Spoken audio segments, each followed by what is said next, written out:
घने और सुंदर जंगल में एक प्यारी दयालु चिड़िया रहती थी जिसका नाम था पीली रानी। उसके पंख सुनहरी रोशनी में चमकते थे और उसकी आवाज़ में था जादू। जब वह गाती थी तो जंगल के पेड़ झूम उठते और जानवर मुस्कुराने लगते।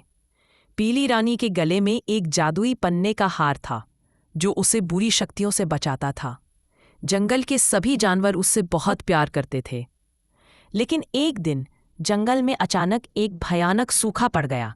नदियां सूखने लगीं, पेड़ों के पत्ते मुरझा गए और जानवर प्यास से परेशान हो गए।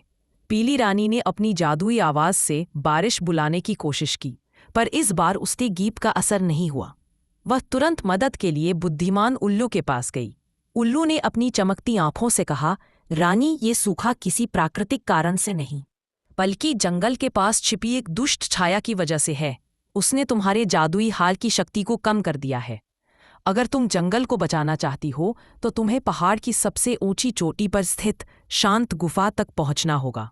वहां तुम्हारे गीत से सच्ची उम्मीद का मोती प्रकट होगा। पीली रानी ने अपने अंडों को प्यार से देखा और बोली, मेरे बच्चे, मैं वादा करती हूँ जल्द ही इस जंगल में फिर से बारिश लौटेगी। फिर उसने अपना हार पहना और साहस के साथ यात्रा शुरू की। रास्ता बहुत कठिन था, कांटों वाले जंगल, प्यासा शेर और भूल भुलैया जैसी पगडंडियां। लेकिन हर मुश्किल में पीली रानी अपने गीत से सबको मदद करती रही। फिर अचानक अंधेरा छा गया। एक काली दुष्ट छाया उसके सामने प्रकट हुई। उसने रानी के हार को छू लिया। हार की चमक धीरे धीरे मुरझाने लगी और रानी की हिम्मत टूट गई। वह थककर एक सूखे पेड़ के नीचे बैठ गई।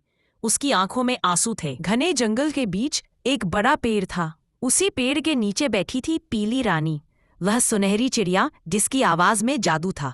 लेकिन आज उसके चेहरे पर मुस्कान नहीं थी। वो अपने बच्चों को याद कर रही थी जो अब दूर थे। उसने आसमान की ओर देखा और धीरे से कहा, हार की शक्ति कम हो सकती है, पर मेरी ममता और हिम्मत कभी नहीं। इतना कहकर उसने अपने गले से जादुई पन्ने का हार उतार दिया। वो समझ चुकी थी कि शायद यही हार उस दुष्ट छाया का निशाना है। अब वो बिना किसी जादू के सिर्फ अपने दिल की ताकत पर सफर जारी रखने निकली। रास्ते में उसने कई सूखे पेड़, मुरझाए फूल और रोते जानवर देखे, पर उसने हार नहीं मानी। आखिरकार वो एक शांत गुफा में पहुंची। वहां चारों तरफ सन्नाटा था, न हवा न आवाज, बस अंधेरा। पीली रानी ने अपनी आंखें बंद की और गाना शुरू किया। उसकी आवाज जैसे जैसे गूंजने लगी, गुफा की दीवारों से सुनहरी लहरें टकराईं और अचानक जमीन से एक चमकीला मोती प्रकट हुआ। वो था सच्ची उम्मीद का मोती। लेकिन तभी अंधेरे में से एक काली छाया प्रकट हुई।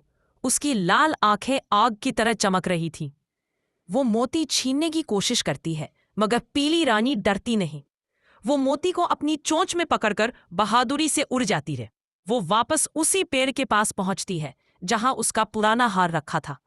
वह मोती को हार पर रख देती है और तभी एक तेज सुनहरी रोशनी पूरे जंगल में फैल जाती है। दुष्ट छाया चीखती है और उस रोशनी में गायब हो जाती है।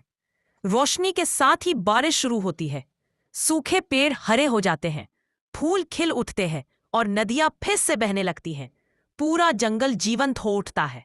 सभी जानवर खुशी से नाचते हैं और पीली रानी को सलाम करते हैं। वो मुस्कुराती है क्योंकि अब उसके गले में वही हार है, लेकिन अब वो बन चुका है आशा का हार। अब उसकी शक्ति किसी जादू से नहीं, बल्कि उसके त्याग, ममता और निस्वार्थ प्रेम से आती है।